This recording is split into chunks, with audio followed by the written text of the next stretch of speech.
என்கின்ற பகுதியில தலித் வால்மீகி இனத்தை சேர்ந்த சியாப் சிங் என்பவர் கோவிலுக்குள் நுழைய இந்து மதம் தடை விதிக்கின்ற காரணத்தினால் அவர் இஸ்லாமிய மதத்தில் நுழைந்திருக்கக்கூடிய செய்தித்தாள்களில பரவலாக வந்திருக்கக்கூடிய காட்சியை நீங்கள் அறிந்திருப்பீர்கள். இந்த ஒரு சியாப் சிங் மட்டுமல்ல, இந்த நாட்டில இது போன்ற அடக்குமுறைகளுக்கு உள்ளாக்கக்கூடிய ஆயிரம் சியாப் சிங்குகள் தொடர்ச்சியாக தலித்துகளிலே இருந்து தங்களுடைய இன அழிவு நீங்குவதற்காக இஸ்லாமிய மதத்திற்குள்ள வந்து கொண்டிருக்கின்றார்கள்.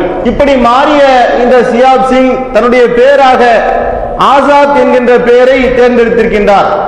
ஆசாத் என்றால் விடுதலை, அடக்குமுறையிலிருந்து நான் விடுதலை அடைந்து விட்டேன் என்பதற்குண்டான பெயராக தன்னுடைய பெயரை ஆசாத் என்று இவர் அறிவித்திருக்கின்றார். இது மாதிரியான அடக்குமுறைகள் எல்லாம் இந்த இந்து மதத்தில் எந்த மாதிரியான வடிவங்களில் எல்லாம் செய்யப்படுகின்றது என்று சொன்னால், தலித்தாக ஒருவர் இருந்துவிட்டால் அவர் தெருவில நடமாடக்கூடாது, குறிப்பிட்ட தெருக்களில அவர் முழுமையான ஆடைகளை அணியக்கூடாது, அவங்க பெரிய பதவிகளுக்கு வந்துவிடக் கூடாது.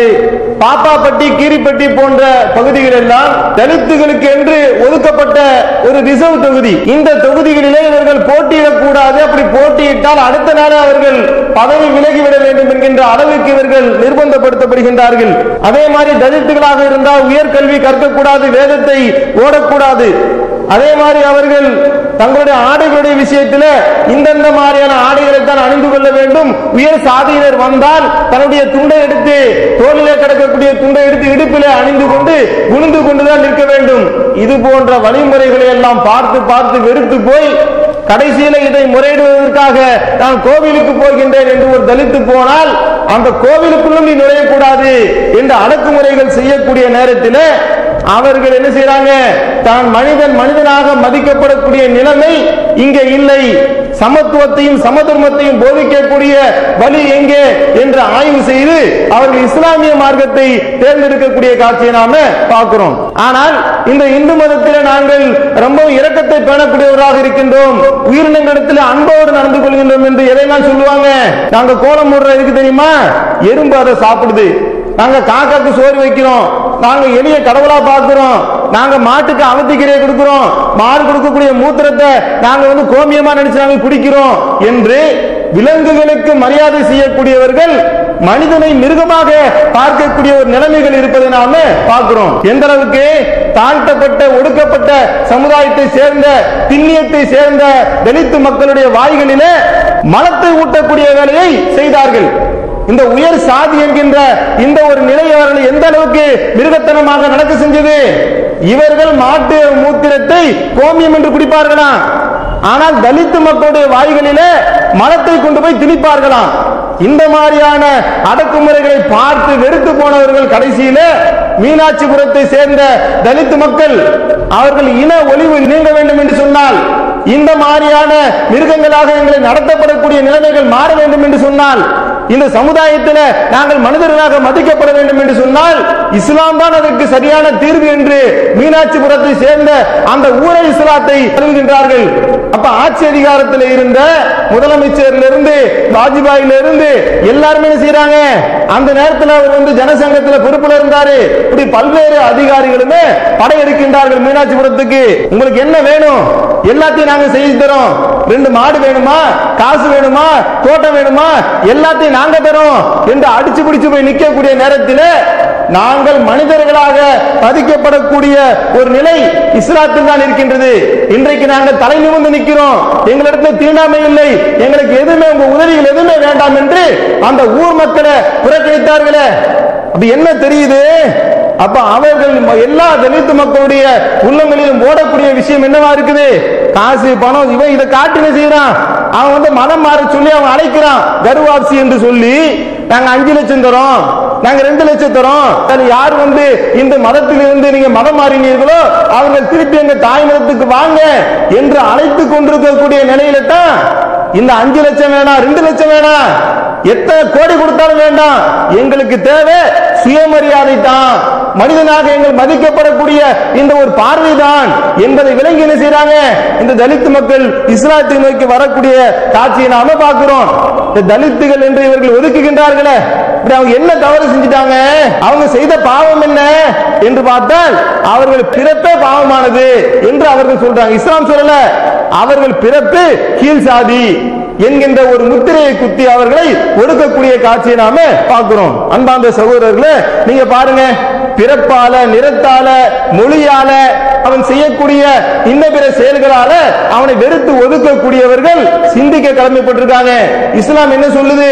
இந்த ஒட்டுமொத்த உலகத்துக்குமே இந்த மாதிரியான பாகுபாடுகள் தூக்கி கால தூக்கி போட்டு மிதிச்சுட்டு உங்கள் அனைவரையுமே ஒரு ஆண் ஒரு பெண்ணிலிருந்து படைத்தோம் என்கின்ற இந்த சமத்துவத்தை இஸ்லாம் இந்த உலகத்துக்கு சொல்லுகின்ற காரணத்தினாலதான் அப்ப நாங்க இஸ்லாத்துக்கு போனா அங்க உள்ளவர்கள் எங்களை அண்ணன் தம்பிகளாக பார்ப்பாங்க, மாமன் மச்சானாக பார்ப்பாங்க, தோளோடு தோல் கை போடுவார்கள். நேற்றை வரைக்கும் ஒருத்தர் தலித்தாக இருக்கிறாரா, அவர் இன்னைக்கு இஸ்லாத்தை ஏற்றுக்கொண்டால் இந்த இஸ்லாத்தில் இருக்கக்கூடிய பரம்பரை முஸ்லிமுக்கு சமமாக அவர் மதிக்கப்படக்கூடிய நிலைமை அவருக்கு ஏற்படும் என்பதை தெல்ல தெளிவாக இஸ்லாமிய மார்க்கமும் போதிக்கின்றது. அதை நடைமுறையும் படுத்தி காட்டிக் கொண்டிருக்கின்ற காரணத்தினாலதான் இப்படி அவர்கள் மடை திறந்த வெள்ளம் போல ஓடி வரக்கூடிய காட்சியை நாம பார்க்கிறோம். அன்பார்ந்த சகோதரர்களே, நடைமுறையில் நீங்க பாருங்க, இப்படி எல்லாம் வெறுத்து ஒதுக்கின்றார்களே, தொட்டா தீட்டாயிரும் என்று இவர்கள் மாட்டை தொடுவதற்கு புனிதம் என்று நினைக்கிறாங்க, மனுஷனை தொட்டா பாவம் நினைக்கிறாங்க. எந்த அளவுக்கு அவங்களுடைய அறிவு போயிருக்கு பார்த்தீங்களா? மாடு மட்டுமல்ல, மாடு மூத்திரத்தை தொடுறது பாவம் இல்லையா? ஆனால் இறைவனால் படைக்கப்பட்ட இந்த மனுஷனை தொடுவது பாவமா? அவன் மூஞ்சில முழிக்கிறது பாவமா? அவன் தெருவில் நடந்து போறது பாவமா? ஆனால் இன்னைக்கு நிலைமை என்ன? இன்னைக்கு ரத்த தானம் செய்கின்றார்களே, இன்னைக்கு எல்லாருமே ரத்த தானம் செய்யறாங்க. முஸ்லிம்கள் ரத்த தானம் செய்யறாங்க, தலித்துகள் ரத்த தானம் செய்யறாங்க. யாரை நீங்கள் புறக்கணித்தவர்களாக, ஒடுக்கப்பட்டவர்களாக, தீண்ட தகாதவர்களாக நினைக்கின்றீர்களோ அவர்கள் எல்லாமே ரத்த தானம் செய்யறாங்க. அந்த மாதிரி கேம்ப் நாமளும் நடத்துறோம். இந்த ரத்தத்தை வாங்கிட்டு போய் பிளட் பேங்க் என்ற ஒரு இடத்துல வைக்கிறாங்களே, ஒரு உயர் சாதியினர், அவர் கிறிஸ்துவரா இருக்கட்டும், இந்துவா இருக்கட்டும், உயர் சாதி என்று தன்னை சொல்லிக் கொள்ளக்கூடியவர் நாளைக்கு மருத்துவமனைக்கு போனா அவருக்கு அந்த ஏ பாசிட்டிவ் பி பாசிட்டிவ் என்று எடுத்த அந்த ரத்தத்தை ஏத்துறானே, அது யாருடைய ரத்தம்? அது எல்லாமே உயர் சாதியினுடைய ரத்தமா? நீ தொடுவதே பாவம் நினைக்கிற. இன்னைக்கு உன் உடம்புல ஓடுற ரத்தம் அது அவனுடைய ரத்தம் கலக்கலையா? அப்ப உனக்கு உயிர் போகக்கூடிய நிலைமை ஏற்பட்டால் ரத்தத்தை ஏத்துக்குவ என்கின்ற மாதிரியான நிலைகளுக்கெல்லாம் இவர்கள் அப்படியே முகங்கள் கருத்து நிற்கக்கூடிய காட்சியெல்லாம் நாம பார்க்கிறோம். அப்ப அன்பார்ந்த சகோதரர்களே, இவர்கள் உண்மையிலேயே இந்த மாதிரி தலித்து சகோதரர்கள் இஸ்லாத்துக்கு போவதை வெறுக்கக்கூடியவர்களாக இருந்தால், அவர்கள் இந்த இணை இழிவுகளை நீங்க வேண்டும் என்று விரும்பக்கூடியவர்களாக இருந்தால் இவர்கள் இதை செய்ய தயாராக இருக்க வேண்டும். அவர்கள் சமமாக கோயிலுக்குள்ள கருவறையில நுழைய அவர்கள் சம்மதிப்பாங்களா? அவர்களோடு சம்பந்தம் செய்து கொண்டு மாமன் மச்சான் உறவு பாராட்ட சமமாக அவர்கள் தன்னை பாவிப்பார்களா? அதே மாதிரி தன்னுடைய தொழில்களிலே, வியாபாரத்திலே அவர்கள் சமமாக நடத்துவார்களா? சமமாக உட்காருவாங்களா? சமமாக உட்கார்ந்து பேசுவாங்களா? அவங்களை மனிதனாக பார்ப்பதற்கு இவர்கள் தயாராக இருக்க மாட்டார்கள் ஒரு காலத்திலுமே. ஏன் அப்படி?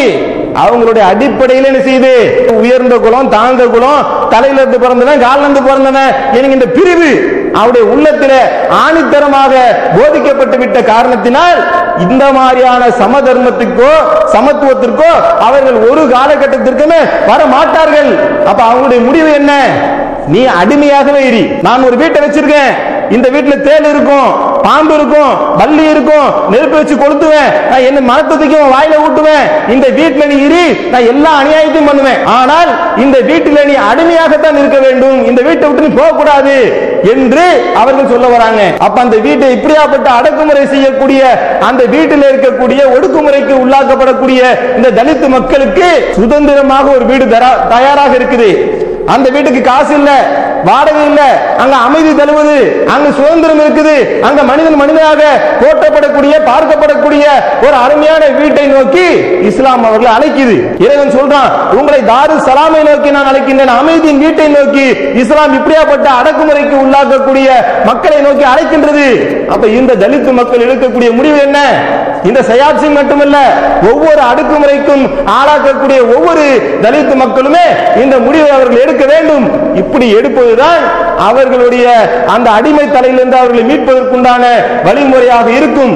நானும் சுதந்திரம் தரமாட்டேன், நீ காலம் முழுவதும் எனக்கு அடிமையாகத்தான் இருக்க வேண்டும் என்பதுதான் அவர்களுடைய முடிவாக இருக்கின்றது என்பதெல்லாம் விளங்கிக் கொண்டு சுதந்திரத்தை விரும்பக்கூடியவர்கள், இன ஒளிவு நீங்க வேண்டும் என்று விரும்பக்கூடியவர்கள் இந்த ஒரு வழிமுறையை கையாள வேண்டும். இந்த வழிமுறைகளை எல்லாம் இஸ்லாமிய மார்க்கம் எப்படி தகர்த்தெரியுது. இன்னைக்கு நீ என்ன உயர்ந்த குலம், உன்ன மாதிரி 1000 மடங்கு உயர்ந்த குலத்தம் என்று உலக அளவில் போற்றப்பட்ட குலம் தான் குறைஷி குலம். அந்த குலத்தில் பிறந்த முகமது நபி அவர்கள் இப்ப என்ன தலித் என்று சொல்றோம், இப்ப இருக்க தலித்தை விட 1000 மடங்கு மோசமாக பார்க்கப்பட்டவர்கள் தான் அன்றைய அடிமைகள். அப்ப உயர்ந்த குலத்தில் இருந்த முகமது நபி அவர்கள் அடிமை தலையில இருந்த பிலால் அவர்களை தோளோடு தோல் கை போட்டு ஒரு சமத்துவத்தை உருவாக்கினார்களா இல்லையா?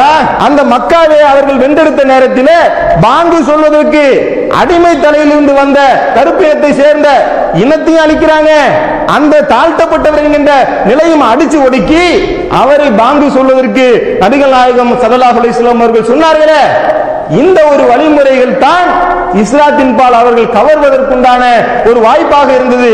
அப்ப இதை கவனத்தில் வைத்துக் கொண்டு அப்ப இந்த இன ஒழிவு எல்லாம் நீங்க வேண்டும் என்று சொன்னால், இந்த அடக்குமுறைகள் எல்லாம் ஓய வேண்டும் என்று சொன்னால், பெரியார் இதை பத்தி சொல்றார். 5 மணிக்கு ஒருவன் இஸ்லாத்தை ஏற்றால் 5:05க்கு தீண்டாமை ஒளிந்துவிடும், இதான் தீர்வு. அது சொன்ன பெரியார் கடைசியில் வரல. அவர் என்ன செஞ்சார் பார்க்கிறாரு, அவர் கடவுள் இல்லை என்ற தத்துவத்துக்கு வந்ததுக்கு என்ன காரணம் தெரியுமா? இந்த தீண்டாமை இந்த மதத்தில் சொல்லப்படுது என்கின்ற ஆதங்கம் தான் அவரை கடவுள் மறுப்பு கொள்கை அளவுக்கு தள்ளிருச்சு. ஆனால் இஸ்லாத்தின் மீது அந்த அளவுக்கு வெறுப்பு வச்சாரா? இல்ல. காரணம் என்ன?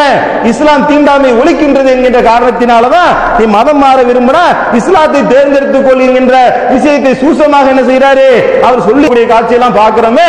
இதை விளங்கி கொண்டு இன ஒழிவு நீங்குவதற்குண்டான ஒரே வழி அது இஸ்லாமிய மார்க்கம் தான் என்பதை இந்த செய்தித்தாள்களில பரவலாக வந்திருக்கக்கூடிய காட்சியை நீங்கள் செய்தித்தாள்களில பரவலாக வந்திருக்கக்கூடிய காட்சியை நீங்கள் செய்தித்தாள்களில பரவலாக வந்திருக்கக்கூடிய காட்சியை நீங்கள் செய்தித்தாள்களில பரவலாக வந்திருக்கக்கூடிய காட்சியை நீங்கள் செய்தித்தாள்களில பரவலாக வந்திருக்கக்கூடிய காட்சியை நீங்கள் செய்தித்தாள்களில பரவலாக வந்திருக்கக்கூடிய காட்சியை நீங்கள் செய்தித்தாள்களில பரவலாக வந்திருக்கக்கூடிய காட்சியை நீங்கள் செய்தித்தாள்களில பரவலாக வந்திருக்கக்கூடிய காட்சியை நீங்கள் செய்தித்தாள்களில பரவலாக வந்திருக்கக்கூடிய காட்சியை நீங்கள் செய்தித்தாள்களில பரவலாக வந்திருக்கக்கூடிய காட்சியை நீங்கள் செய்தித்தாள்களில பரவலாக வந்திருக்கக்கூடிய காட்சியை நீங்கள் செய்தித்தாள்களில பரவலாக வந்திருக்கக்கூடிய காட்சியை நீங்கள் செய்தித்தாள்களில பரவலாக வந்திருக்கக்கூடிய காட்சியை நீங்கள் செய்தித்தாள்களில பரவலாக வந்திருக்கக்கூடிய காட்சியை நீங்கள் செய்தித்தாள்களில பரவலாக வந்திருக்கக்கூடிய காட்சியை நீங்கள் செய்தித்தாள்களில பரவலாக வந்திருக்கக்கூடிய காட்சியை நீங்கள்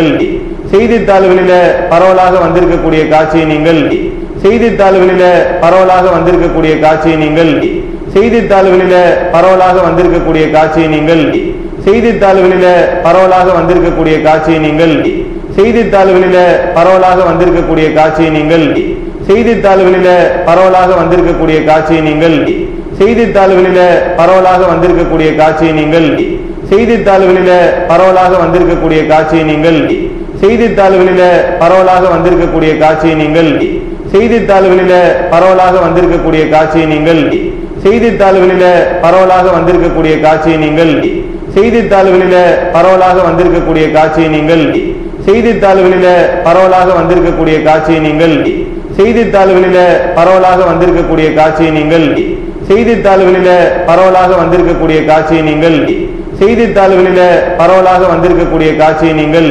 செய்தித்தாள்களில பரவலாக வந்திருக்கக்கூடிய காட்சியை நீங்கள் செய்தித்தாள்களில பரவலாக வந்திருக்கக்கூடிய காட்சியை நீங்கள் செய்தித்தாள்களில பரவலாக வந்திருக்கக்கூடிய காட்சியை நீங்கள் செய்தித்தாள்களில பரவலாக வந்திருக்கக்கூடிய காட்சியை நீங்கள் செய்தித்தாள்களில பரவலாக வந்திருக்கக்கூடிய காட்சியை நீங்கள் செய்தித்தாள்களில பரவலாக வந்திருக்கக்கூடிய காட்சியை நீங்கள் செய்தித்தாள்களில பரவலாக வந்திருக்கக்கூடிய காட்சியை நீங்கள் செய்தித்தாள்களில பரவலாக வந்திருக்கக்கூடிய காட்சியை நீங்கள் செய்தித்தாள்களில பரவலாக வந்திருக்கக்கூடிய காட்சியை நீங்கள் செய்தித்தாள்களில பரவலாக வந்திருக்கக்கூடிய காட்சியை நீங்கள் செய்தித்தாள்களில பரவலாக வந்திருக்கக்கூடிய காட்சியை நீங்கள் செய்தித்தாள்களில பரவலாக வந்திருக்கக்கூடிய காட்சியை நீங்கள் செய்தித்தாள்களில பரவலாக வந்திருக்கக்கூடிய காட்சியை நீங்கள் செய்தித்தாள்களில பரவலாக வந்திருக்கக்கூடிய காட்சியை நீங்கள் செய்தித்தாள்களில பரவலாக வந்திருக்கக்கூடிய காட்சியை நீங்கள் செய்தித்தாள்களில பரவலாக வந்திருக்கக்கூடிய காட்சியை நீங்கள் செய்தித்தாள்களில பரவலாக வந்திருக்கக்கூடிய காட்சியை நீங்கள் செய்தித்தாள்களில பரவலாக வந்திருக்கக்கூடிய காட்சியை நீங்கள் செய்தித்தாள்களில பரவலாக வந்திருக்கக்கூடிய காட்சியை நீங்கள் செய்தித்தாள்களில பரவலாக வந்திருக்கக்கூடிய காட்சியை நீங்கள் செய்தித்தாள்களில பரவலாக வந்திருக்கக்கூடிய காட்சியை நீங்கள் செய்தித்தாள்களில பரவலாக வந்திருக்கக்கூடிய காட்சியை நீங்கள் செய்தித்தாள்களில பரவலாக வந்திருக்கக்கூடிய காட்சியை நீங்கள் செய்தித்தாள்களில பரவலாக வந்திருக்கக்கூடிய காட்சியை நீங்கள் செய்தித்தாள்களில பரவலாக வந்திருக்கக்கூடிய காட்சியை நீங்கள்